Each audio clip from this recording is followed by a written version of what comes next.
Bonjour à toutes et à tous et bienvenue dans votre journal. Je suis très heureuse de rejoindre l'équipe du 13h et de vous accompagner tout l'été. L'actualité de ce lundi, c'est d'abord la disparition d'un homme qui a marqué l'histoire de la télévision. Thierry Ardisson s'est éteint ce matin des suites d'une longue maladie. Il avait 76 ans. À l'origine d'émissions devenues cultes, l'animateur-producteur, adepte de la provocation, a su créer un ton unique. Nous reviendrons sur ses 40 ans de carrière dans ce journal. Mais d'abord, un point rapide sur les prévisions météo d'Evelyne Delia. Vous le voyez, beaucoup de soleil près de la Méditerranée. Ailleurs, des nuages, mais très peu de pluie. Les températures baissent un peu, mais encore 34 degrés à Nîmes, 30 à Toulouse et de 21 à 25 degrés près de la Manche. En ce 14 juillet, nous avons choisi d'ouvrir cette édition avec le Bleuet de France.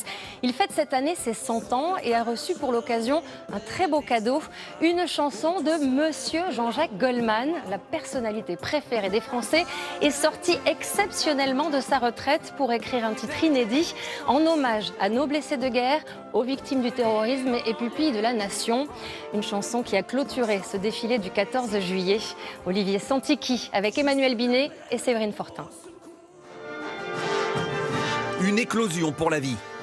Le Bleuet de France déploie sa fleur dans le dernier tableau du défilé. Pour rappeler sa mission d'accompagnement des blessés de l'armée, des familles de ceux qui sont tombés, 66 jeunes. Ils et elles s'appellent Héloïse, Florine ou Gabriel, visent une carrière dans l'armée ou aident leurs prochains dans le cadre du service civique.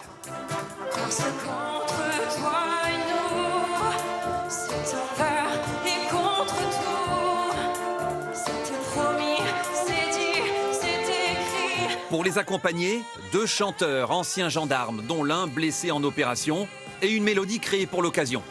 Chanson doublement spéciale, car écrite par un compositeur un peu connu, un certain Jean-Jacques Goldman.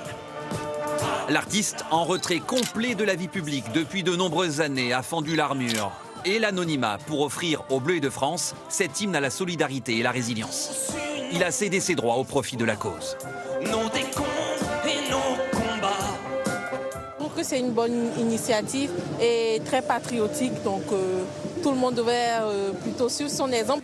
Je suis musicienne et oui, j'adore. Je suis très entraînante, très agréable. Ça faisait penser au JO même, je trouve. Et ça nous donne espoir de voir tous ces gens-là et de toute cette armée, de tous ces hommes et de ces femmes qui se battent. Alors j'espère qu'ils ne se battront pas pour nous, mais qui se battent, qui jouent leur rôle et qui nous protègent. La superstar Goldman s'est donc effacée devant l'engagement des militaires et devant l'encore plus illustre Marseillaise. Ces jeunes, résolus à consacrer leur vie à leur pays, devraient avoir quelques occasions de la chanter au cours de leur future carrière.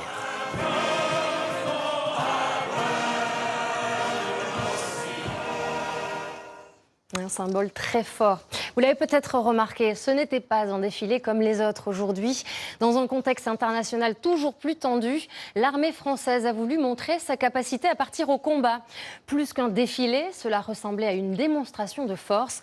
Un événement toujours très chargé en émotions pour le public, les militaires et leurs familles. Jérôme Garot, Vincent Abelaneda et toutes nos équipes sur le terrain. Parfaitement synchronisé, la garde républicaine en début et fin de défilé. Petite fausse note avec ce cheval qui prend la clé des champs après avoir désarçonné son cavalier. Un autre tombe à terre quelques secondes après. Illustration de la complexité de cette parade. Pour la première fois, une brigade entière avec armes de combat défile sur les Champs-Élysées. Fantassins, artilleurs, cette année, l'armée française veut montrer sa capacité à partir au combat. Signal envoyé aux puissances hostiles. La France met aussi en avant ses alliances. Voici le passage le plus remarqué. L'Indonésie, mise à l'honneur en ce 14 juillet, ouvre le défilé à pied avec 450 militaires. Symbole d'un partenariat signé par la France pour peser dans la région Indo-Pacifique.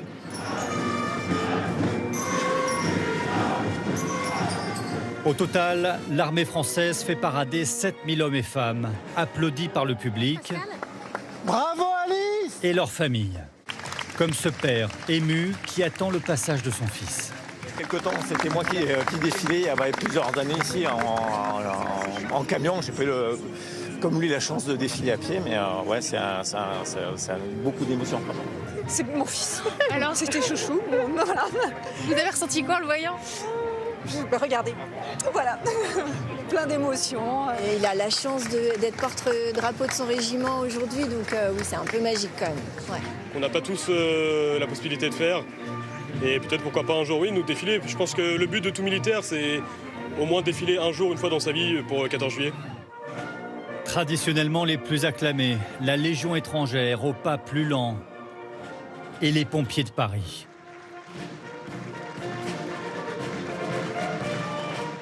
Levons les yeux. Encadrés par les Rafales et Mirage 2000, ces A400M, mastodontes désert.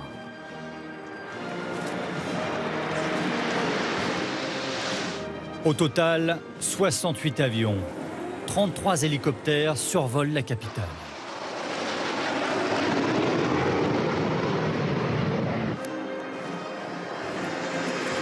Jour de fête, mais aussi de crédibilité, alors que la guerre est revenue sur le continent européen. Ces canons César actuellement déployés en Ukraine et ces drones dans lesquels l'armée française veut investir pour les conflits de demain. Message grave au moment où la France, après 30 ans de coupe budgétaire, augmente de nouveau les crédits militaires. Nous vous en parlions au début de ce journal. Thierry Ardisson est mort ce matin à l'âge de 76 ans des suites d'une longue maladie. 40 ans de carrière pour ce monument de la télévision. Un animateur-producteur visionnaire à l'origine d'émissions devenues cultes. Sa voix, ses génériques, ses interviews parfois provocantes, son fameux Magnéto Serge. Tout avait commencé pour lui par des slogans publicitaires que vous connaissez tous. Son portrait est signé Florence Lecnec et Sylvie Pinatel. Bonjour. Avant la télé, il y a eu la pub et l'invention de slogans mémorables calibrés pour ne pas excéder 8 secondes. L'efficacité pour pas cher promise à de nouveaux annonceurs. Moi, je connais un fromage moelleux savoureux, c'est le chaussé au moine. Il va y ajouter le sens de la provocation avec un premier scandale dans les années 80. Une interview avec Yannick Noah qui lui confie son goût pour le hashish et la consommation de drogue des joueurs de tennis. Ça lui vaut cette première apparition à la télévision. Tout le monde sait que les tennismen prennent par exemple des amphétamines avant les matchs. Simplement, personne ne le dit. Et Noah l'a dit. Et je crois que pour ça, il faut quand même lui reconnaître au moins le courage de l'avoir dit. Thierry Ardisson vient de trouver son terrain de jeu, la télévision. Et il va y inventer un style. Polémique et transgression en ingrédients indispensables. En 1989, interview très osée de Serge Gainsbourg sur son fils. Mais avec tout ce que tu t'envoies, t'avais pas peur qu'il soit un peu mongolo, Lulu, non? Si, fou, jamais à court d'idées, Ardisson enchaîne les concepts d'émissions, avec des excès d'insolence qui vont longtemps lui garantir des succès d'audience. Car tout le monde se presse chez l'homme en costume noir. Mesdames, messieurs, bonsoir. Voici il reçoit les plus grands, sans craindre le mélange des genres. En hit majeur. C'est Ray Charles. Ray Charles, mais aussi un Mikhail Gorbatchev, à qui il fait faire les marionnettes. Ce sont 35 ans de télévision et d'une époque. Vous allez vous remarier, là? Oh, je vois pas. Non. Un amant, peut-être, mais ouais. Pas... J'aimerais... Et oui. Des émissions enregistrées et dont Thierry Ardisson a toujours maîtrisé les séquences au montage pour une liberté de ton assumée. En préparant cette émission, j'ai parlé de vous autour de moi et certains m'ont dit « Ah ouais, j'aimais pas spécialement Ardisson ».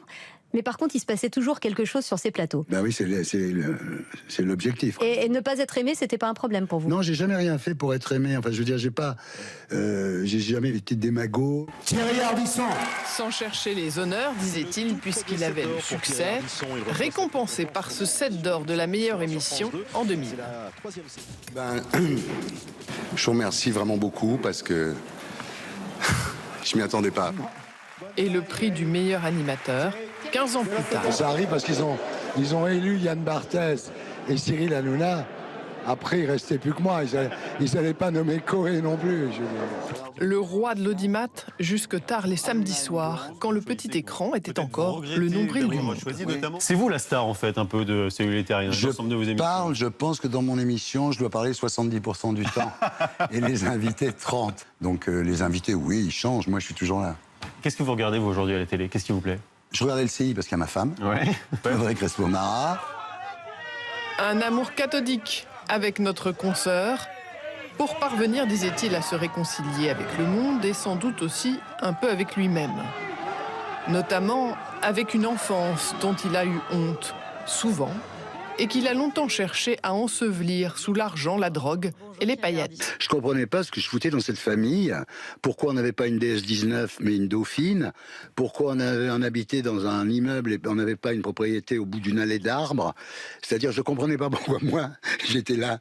Et donc, oui, je me sentais tout à fait étranger à ça. Oui. Et vous avez eu honte d'avoir eu honte, en fait. Voilà, et ce livre-là, c'est une manière voilà. d'hommage. Mon père m'a beaucoup apporté.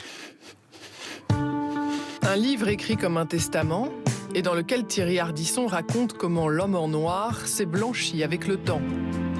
Il disait ne pas avoir peur de la mort, et voulait à cette occasion entendre une chanson bien précise de David Bowie. Look up here, I'm in heaven. Regarde par là, je suis au paradis, dit-elle. La provocation, Thierry Ardisson en avait fait sa marque de fabrique, celui qui avait pu donner lieu à des séquences parfois très tendues, avec de jeunes artistes notamment. Avec le recul, voici ce qu'il en pensait. L'homme en noir s'était confié à son épouse Audrey Crespo-Mara. C'était il y a quelques semaines à peine, dans le cadre d'un documentaire qu'ils préparaient ensemble.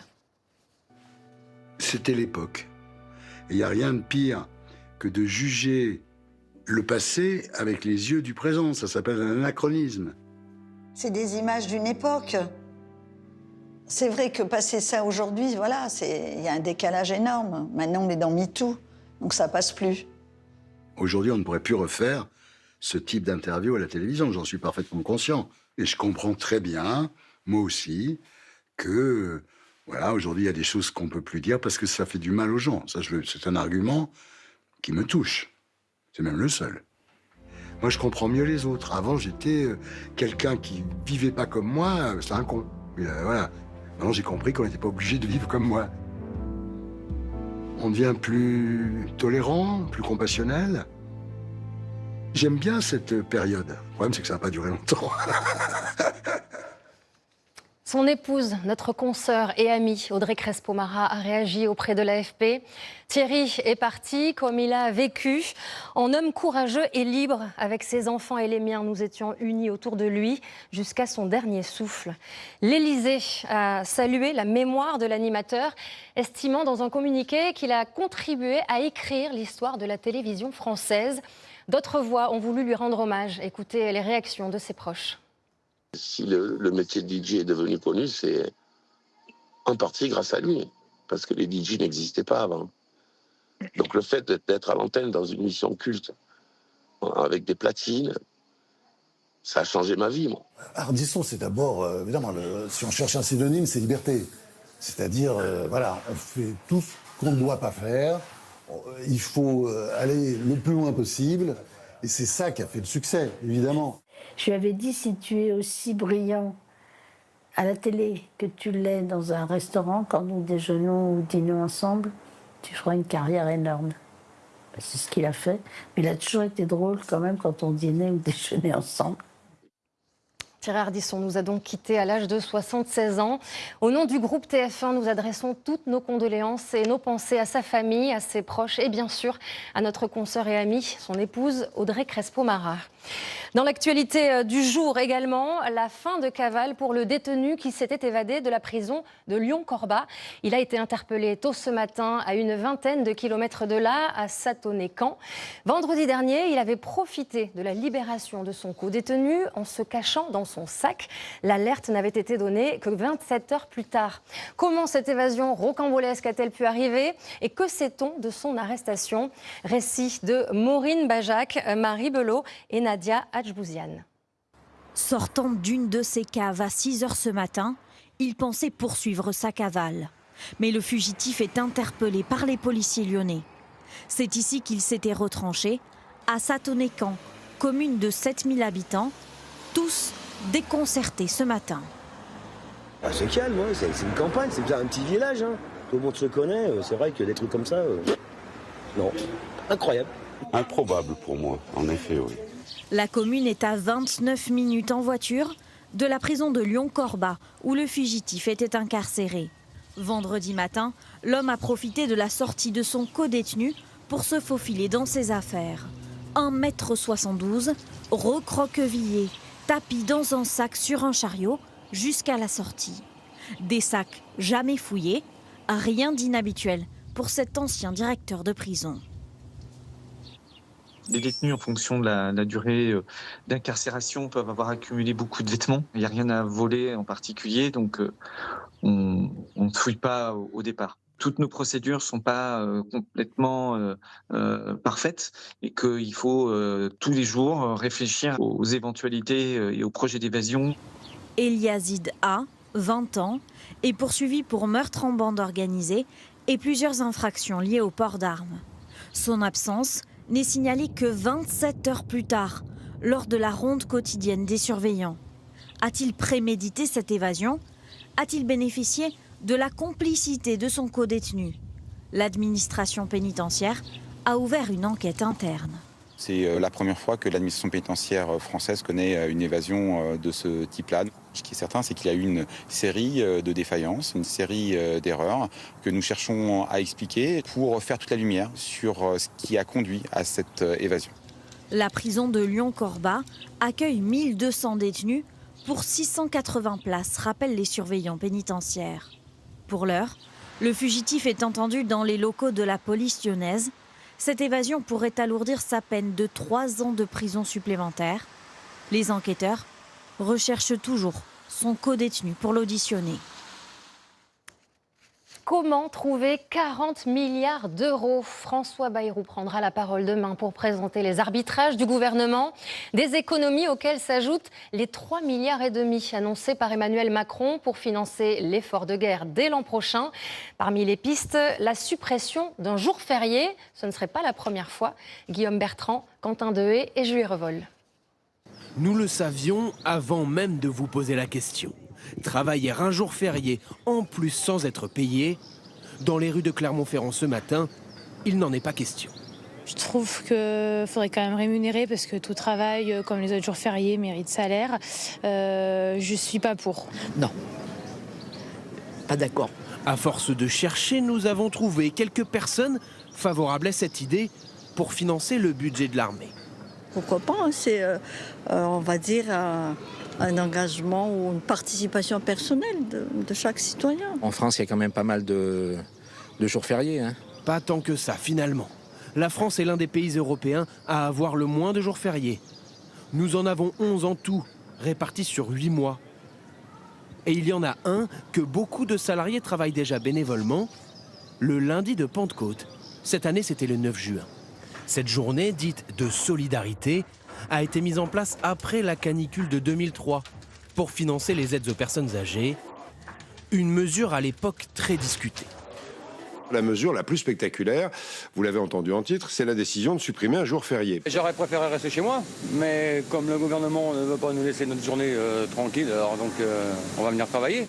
Cette année, la journée de solidarité devrait rapporter à l'État 3,5 milliards d'euros. Cela correspond exactement aux dépenses supplémentaires de la défense, annoncées par le chef de l'État. Devrons-nous vraiment travailler un autre jour férié pour y contribuer? Ce n'est pas la seule possibilité. Et vous avez le temps encore après de... Il y a plus de 100 milliards de niches fiscales par an. Donc on pourrait regarder celles qui ne marchent pas, c'est-à-dire qui n'ont pas d'efficacité sur l'économie, et récupérer 3,5 milliards.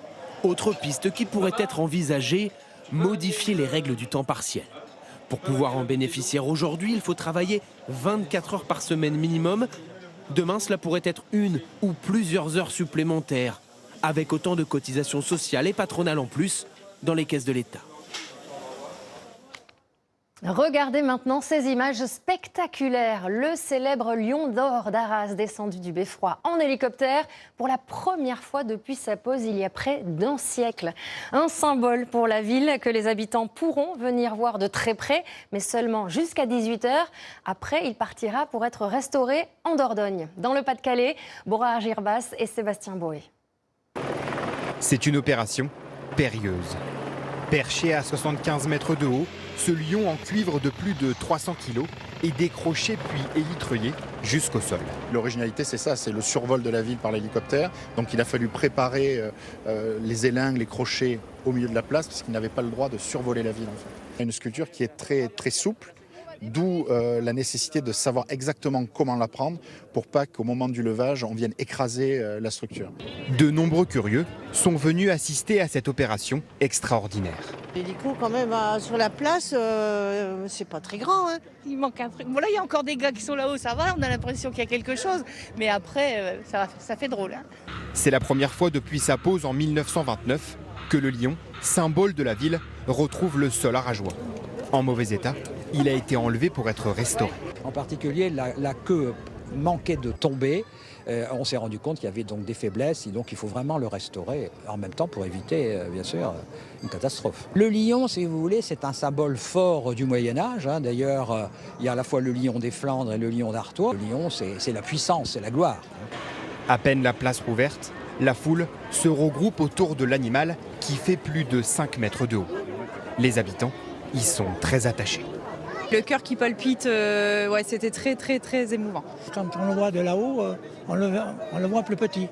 Enfin, c'est impressionnant quand même. En fait. Il part en restauration, mais il est toujours magnifique. Pour moi, il est très bien comme ça.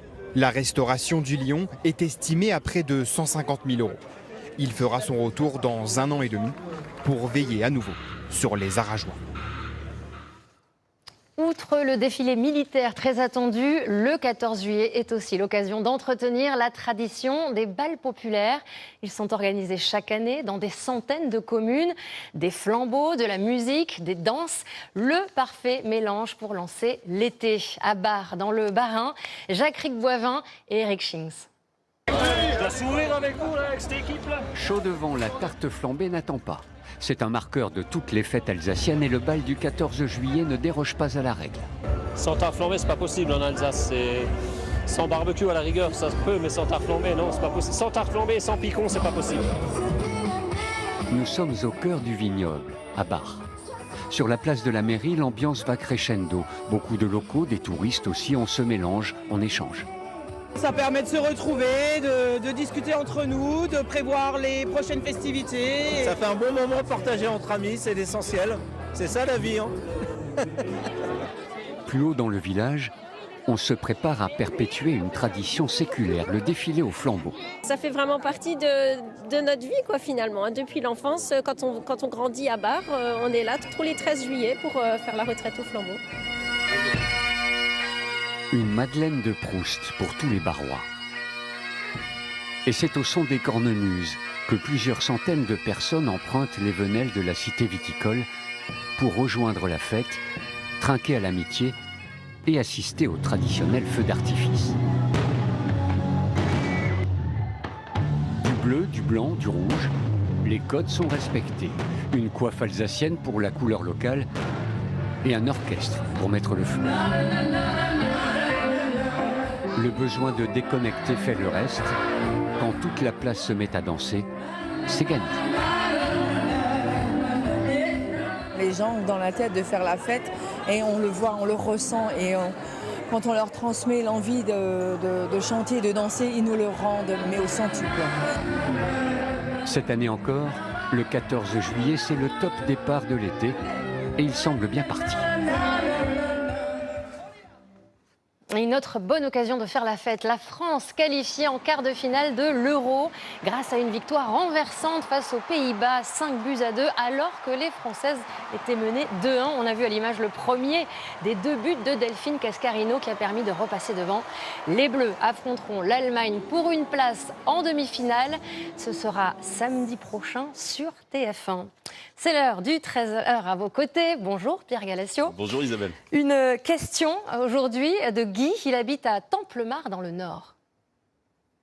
Bonjour, le département du Nord est en vigilance sécheresse renforcée depuis fin juin. Ma question est la suivante. J'ai la chance d'avoir une citerne d'eau pluviale de 20 mètres cubes sous ma maison. Est-ce que je peux l'utiliser pour arroser le jardin, le potager et laver la voiture ? Effectivement, est-ce qu'on peut utiliser, Pierre, l'eau de pluie récupérée chez soi comme bon nous semble ? Écoutez, ça dépend, il faut regarder dans le détail. Et d'abord, regardez pourquoi Guy se pose cette question. Voici son jardin qu'il souhaite arroser et son potager. Et maintenant, regardez cet arrêté préfectoral du 26 juin dernier qui place son département, le Nord, en vigilance renforcée sécheresse. Alors qu'est-ce que ça change concrètement pour Guy ? J'ai appelé la préfecture et j'ai décortiqué les règles. Il y a en fait 5 niveaux de restriction selon la sécheresse. Guy se trouve lui au niveau 2 sur 5, 5 étant le plus élevé. Concrètement, ça veut dire que l'arrosage des jardins et des potagers est désormais interdit entre 11h et 16h, mais avec de l'eau potable. Guy peut donc utiliser son stock d'eau pluviale pour arroser, même en journée, même entre 11h et 16h. Alors ça, c'est la règle pour l'arrosage. Est-ce qu'on peut aussi laver sa voiture ? Quelle est la règle ? L'usage de l'eau potable reste autorisé jusqu'au niveau 2 sur 5, donc aucune restriction pour Guy. Et il peut donc aussi tout à fait utiliser l'eau pluviale pour laver sa voiture. Mais malgré tout, il y a une petite subtilité. Dans sa situation de vigilance renforcée, la réglementation invite tout de même les particuliers à réduire la fréquence des lavages, à les différer et à aller utiliser les stations professionnelles qui fonctionnent avec de l'eau recyclée. C'est une incitation, pas une obligation, et il n'y a pas de sanction. Alors, à quel moment l'utilisation de l'eau pluviale est interdite ? Ça dépend des départements, mais généralement à partir du niveau orange, 4 sur 5, arroser son jardin et son potager peut être interdit entre 9h et 19h, même avec de l'eau pluviale. Et en alerte maximale, le lavage des véhicules peut être totalement prohibé, quelle que soit l'origine de l'eau utilisée. C'est déjà arrivé dans le passé. Alors, on a vu pour Guy, pour son cas personnel, mais comment on fait pour être sûr de ce qu'on a le droit de faire ou pas selon la ville où on habite ? C'est tout simple, vous appelez la mairie de votre ville et si vous n'obtenez pas toutes les infos, ça peut arriver, vous appelez la préfecture. Enfin, il existe un site internet officiel très bien fait, appelé vigio.gouv.fr. C'est l'adresse, vous la voyez à l'écran, avec une carte de France des alertes et ce qui est autorisé ou non. Merci beaucoup Pierre. Et si vous avez vous aussi une question, vous le savez, le QR code ou notre adresse mail, le 13h à vos côtés, @tf1.fr. Ne bougez pas tout de suite, on va voyager ensemble. Que diriez-vous de passer la semaine dans le sud de l'Italie ? Direction la Sardaigne, cette île réputée avant tout pour ses plages paradisiaques, ses eaux turquoises et son sable fin. Des plages qui doivent être préservées, bien sûr, et qui se méritent. Vous allez le voir, l'une d'entre elles est même sur réservation. David Bordier, Lucas Lassalle et Bernard Bédarida. Tu veux bien baisser le drapeau ?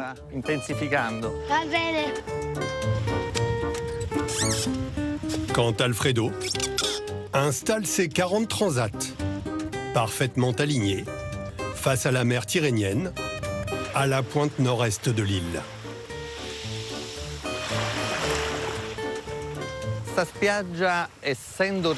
Cette plage est abritée du Mistral. Aujourd'hui, on le sent à peine. Il y a très peu de vagues, mais tout de même un peu de courant. Beaucoup moins secrète, toujours plus au nord, Porto Cervo, le Saint-Tropez-Sardes, est déjà bien réveillé. La station doit sa notoriété au milliardaire Aga Khan, tombé amoureux de cet endroit. De 1962 à 1965, il fait de Porto Cervo un lieu mythique, où viennent la reine d'Angleterre, sa sœur Margaret, Grace Kelly, les Beatles. Il découvre ces espaces totalement vierges, dans lesquels la nature était reine. Promoteur de Porto Cervo, le prince Aga Khan y fait construire sa villa, visible au centre du village. Porto Cervo est devenu un lieu incontournable pour beaucoup de touristes qui visitent la Sardaigne. Ça reflète un peu l'authenticité et le luxe. C'est assez un paradoxe, mais... D'autres font la queue pour aller à la plage publique, Nombre de places limitées, 1500 et 3,50 € à régler en ligne. L'entrée est gratuite pour les moins de 13 ans. Un accès réglementé pour s'offrir une des plus belles plages d'Europe, la Pelosa, sur la côte ouest, face à l'Espagne. La municipalité a voulu protéger ce site, victime du surtourisme. Plus les gens accèdent à cette plage, et plus on court le risque de perdre cette merveille. La superficie de la plage a fortement diminué depuis des dizaines d'années à cause de l'érosion. Les vacanciers saluent cette mesure visant à limiter le nombre de personnes et à profiter de ce joyau sans être entassés. Cette plage est en train de mourir. Elle est mangée par l'eau. Les touristes viennent, ils manquent de respect, ils polluent. Certains prennent même du sable en imaginant rapporter un souvenir. D'ailleurs, des points d'eau ont été installés à la sortie de la plage pour obliger les gens à se rincer les pieds. Le précieux sable reste ainsi à la Pelosa. Des rondes ont lieu régulièrement pour vérifier que les vacanciers sont en règle. Si quelqu'un n'a pas son bracelet, on l'invite à faire sa réservation s'il y a de la place. Sinon, on lui demande de partir. Du sable, il y en a des montagnes, à Las Piscinas, au sud-ouest de l'île. Un peu la version sarde de la dune du Pilat en France. Des kilos et des kilos à retirer chaque jour dans l'unique hôtel qui borde la plage. Ciao Francis. Quand tu peux, Francis, il faut balayer la terrasse là-devant. Cela fait partie intégrante du paysage. On ne se rend même plus compte que cela peut représenter un problème. C'est simplement un défi, quelque chose qui rythme notre journée. Au 19e siècle, cet hôtel était un entrepôt minier. Argent, zinc, cuivre, fer, la Sardaigne en regorge. Des cargaisons entières quittaient cette plage par bateau à voile avant de rejoindre certains ports, puis l'Allemagne, l'Angleterre. Des vestiges de cette épopée minière sont encore présents. Les ingénieurs avaient choisi ce site pour la solidité de son sous-sol. Ces dunes ont été formées par le vent. Ce sont des dunes qui se déplacent, qui bougent et qui entraînent du sable. Mais la base de l'hôtel est accrochée à son sol. Il a été construit au 19e siècle sur de la roche de schiste qui est en dessous de l'établissement. Ce morceau de désert est une des curiosités de la côte verte et des plages de Sardaigne. Ses couleurs ocre et jaune explosent au coucher du soleil. Et si nous repartions en vacances avec vous cet été encore, nous aimons vous faire voyager dans le Trésor et vous donner pourquoi pas de nouvelles idées d'activités. On démarre la semaine en Occitanie avec Mathilde Guénégan et Antoine Pocry. Bonjour Mathilde, vous êtes aujourd'hui dans les Pyrénées-Orientales et plus précisément dans les gorges de Galamus. Absolument, des paysages somptueux entre mer et montagne, mais aussi des postes culinaires 100% produits locaux. Ça, c'est le programme de la semaine. Aujourd'hui, nous avons voulu vous en mettre plein les yeux avec l'ascension du pic du Canigou que l'on devine au loin dans les nuages. Avec Antoine Pocry sur les sentiers, nous avons rencontré des randonneurs de tout âge, de 5 à 82 ans. La lumière du jour perce à peine les nuages. C'est magnifique, on est content d'être venus. Prêt pour l'ascension? Ouais, ça motive cette vue même. Donc voilà, là on est paré, on va y aller. Profitant de la fraîcheur matinale, Mathilde et Jean-Loup s'élancent sur les sentiers du Canigou avec un brin d'appréhension. C'est pas mal quand c'est plat comme ça là. Oui, bah profite. Hein. L'objectif, gravir le pic du Canigou qui culmine à 2784 mètres. Il est juste là. Pour atteindre le sommet, il ne reste que 4 km à parcourir. Des sentiers sinueux qui attirent des vacanciers d'horizons très différents. J'entends parler espagnol. Hola, comment est-ce que? Muy bien, gracias. Ça va? Ça va, ça va. C'est la première fois que vous montez? C'est la première fois qu'on monte au Canigó, oui. Et alors pourquoi vous l'avez choisi? Parce que c'est une montagne un peu spéciale pour les Catalans. Le Canigou, c'est la montagne sacrée pour les Catalans. Un lieu de pèlerinage, de célébration. On a fait des petites randonnées avec la famille, mais pas ça. Chaque randonneur va à son rythme. Mathilde et Jean-Loup arrivent au sommet après 2 heures de marche. Ça va alors? Ouais, nickel. On est content d'arriver. Trop chouette. Ça se mérite, hein? Ça se mérite quand même, hein? On est ok, ouais. Allez. On voit bien les montagnes, tous les reliefs, toutes les Pyrénées. C'est assez dégagé en hauteur, quelques villages aussi, et c'est juste magnifique. Juan et ses amis arrivent à leur tour en chantant l'hymne de la Catalogne. L'exploit est immortalisé. On va pas tarder alors.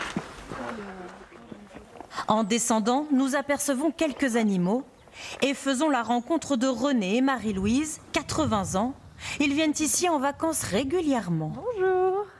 Vous regardez le chemin pour la suite de votre périple? Oui. Est-ce qu'on s'en lasse de ce paysage? Pas du tout. Pas du tout. Et donc vous connaissez mais vous aimez y revenir, pourquoi? Ah mais c'est magnifique.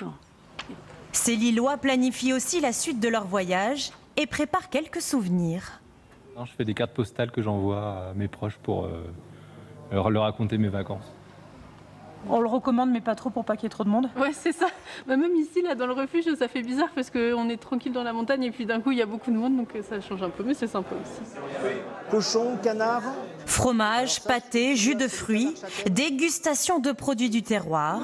C'est très bon. Un moment convivial animé par Elsa, 5 ans, qui a la chance de passer ses vacances d'été au refuge.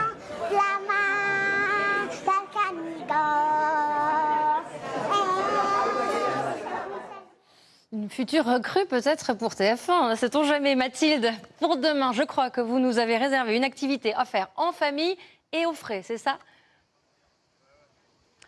Toboggan, tourbillon, c'est le programme de demain, une randonnée aquatique dans ce site merveilleux, les gorges de Galamus à la frontière entre l'Aude et les Pyrénées-Orientales. Merci beaucoup. Allez, comment ne pas terminer ce journal du 14 juillet en fanfare? Le ciel va s'illuminer de 1000 feux ce soir encore, un peu partout en France. 15 000 feux d'artifice sont tirés juste sur ce week-end de fête nationale. Les équipes du 13h vous emmènent dans les coulisses d'une entreprise d'artificiers pour suivre le rush juste avant le grand spectacle. Et vous allez voir que chaque détail compte près de Strasbourg. Philippe Vogel et Joseph Pasquier. 2, 1... Top. Il suffit d'une pression sur un bouton pour donner le top départ d'un spectacle millimétré. 11 minutes de feu d'artifice pour le plus grand bonheur des spectateurs et l'aboutissement d'un long travail. C'est le jour de l'année, on fait le plus gros chiffre. On doit être à 200 000. Attaché sur ces barges au milieu d'un plan d'eau, l'équivalent d'une 40aine de kilos d'explosifs. Je vais armer, j'appuie dessus. Dans cette entreprise pyrotechnique, juillet n'est pas vraiment un mois synonyme de repos estival. Là, c'est le feu, on peut le dire. Durant le dernier jour avant le feu d'artifice, c'est le grand rush. Une 60aine de communes ont fait appel à l'entreprise. Les palettes de matériel sont prêtes à partir. Donc on a du gros calibre, du petit calibre. On a eu beaucoup de demandes, on a dû limiter forcément parce qu'on a un manque d'artificiers.